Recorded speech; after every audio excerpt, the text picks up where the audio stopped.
Did you know that instant pancake mix is really easy to make? Join me and let's make our own homemade mix. This mix is great because it's free of all of those chemical words that nobody knows how to say.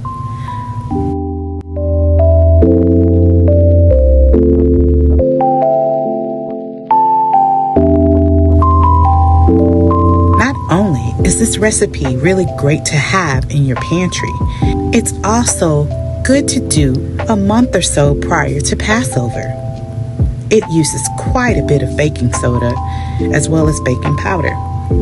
So this is a good one to eliminate some of that baking leavening from your pantry shelf.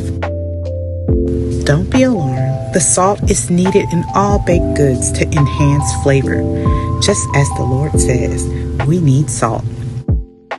One great thing about this recipe is that you can either cook them country style in butter and oil for that nice crispy edge, or you can make them more like fully browned flapjack that's so traditionally seen at restaurants like McDonald's.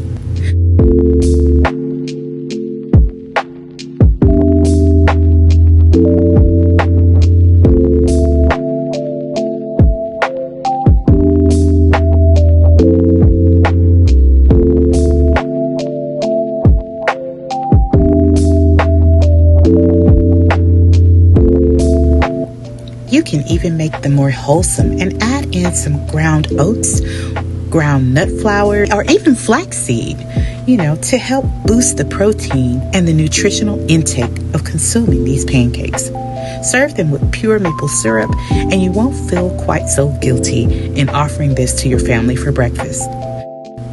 I do suggest if you swap out some of that all-purpose flour for a healthier grain, you should probably only swap out maybe a half a cup or so. This way, they won't be too dense or tough.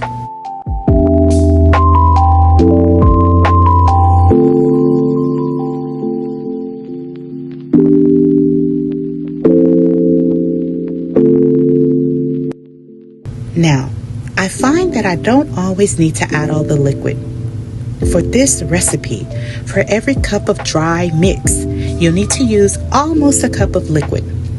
Some sort of milk product, whether it be nut-based milk or buttermilk, whatever the case may be. I would just add that liquid until the consistency is where you want it to be.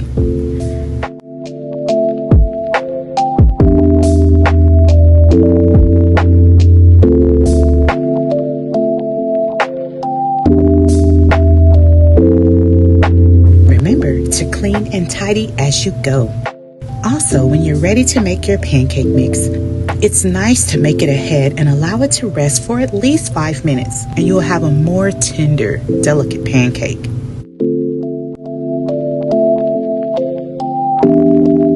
But the best thing is, you have the ability of adding flavoring. You can add almond extract, vanilla extract, even make them special and add a little bit of cake extract and sprinkles for the kids. My kids love them with chocolate chips, and I personally prefer blueberries.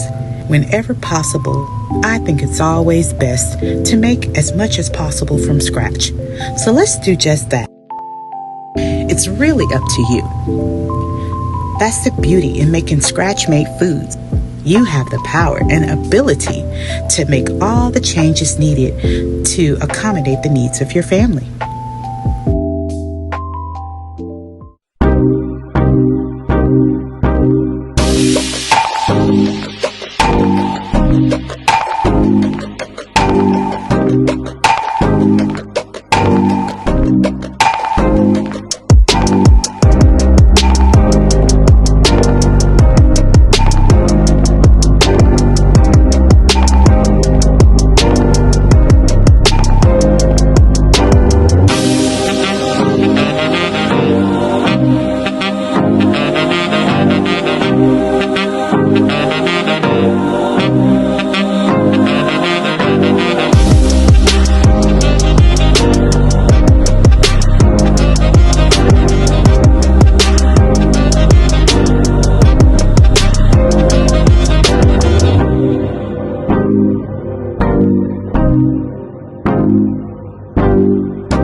those recipes I always make to purge that last bit of leavening out of the pantry before going into Passover.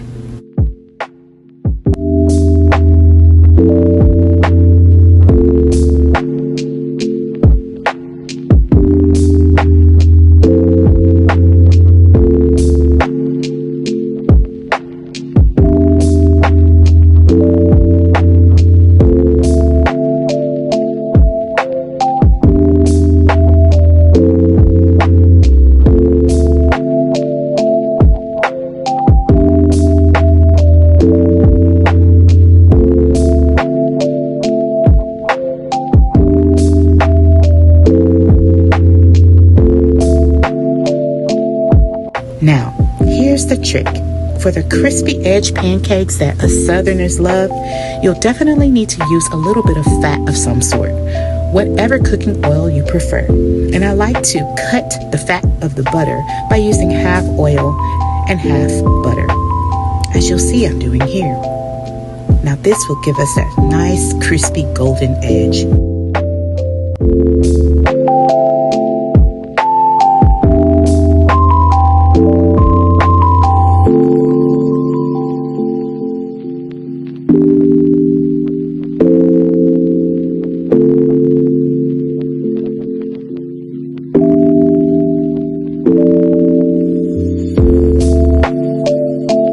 You'll know when it's time to flip when you see the little bubbles forming on top of the poured rounds. Try to go in the order that you first poured, flipping those first, as they should be further along in doneness.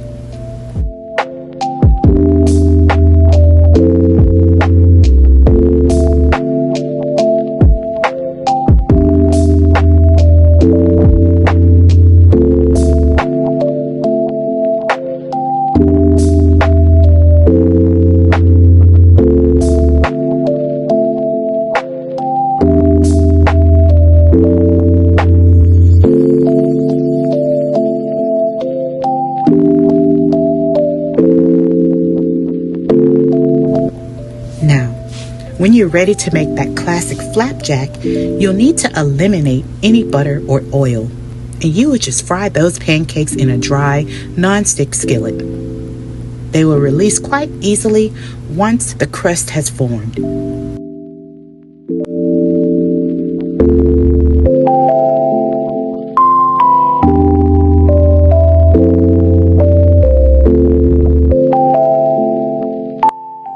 You can even go ahead and make this batch, cook them all up, and freeze them. And voila, you have simple, ready to heat in the microwave breakfast pancakes for the kids.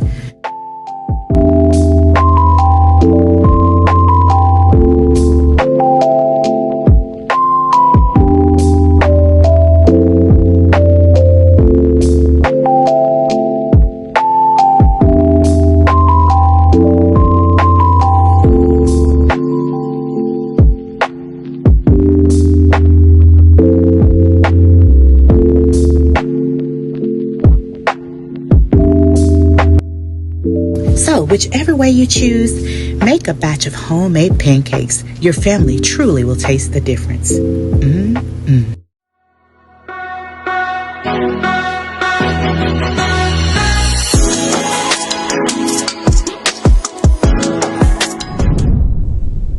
Need to make multiple budget-conscious meals at once? Let me show you how. It's really not too tough. Today I'm working with what's in my pantry, and I happen to have quinoa and black-eyed peas. So I've started those, and I'm seasoning them neutrally so I can manipulate them how I see fit. I happen to have a pack of chicken tenders, so I'm going to brown those up. I'm going to make a little pan gravy so that they can stay moist during reheat. And remember to cool your food before storing it. So now, here's my plan. A couple of plates are going to have the quinoa and beans as is with a little sauteed zucchini and the chicken diced with the gravy. And then a couple of plates are going to have some stuffed peppers and zucchini. Dice some peppers, onion, added cheese. I used a little bit of my quinoa, a different type of bean, and seasoned up the filling quite nicely. Oh, I put chicken in there too. I use that same filling to stuff the hollowed zucchini and peppers. Flash baked it for about 10 minutes and boom, I have multiple meals ready to chill and refrigerate for a crazy day. Search your pantry and see what ingredients you can cross-utilize and transform. Shalom, Israel. This is Bishop Nathaniel. I want you to know that you can view all our Sabbath classes live on IUIC TV. That's right, I said on IUIC TV. Download the app today. Shalom.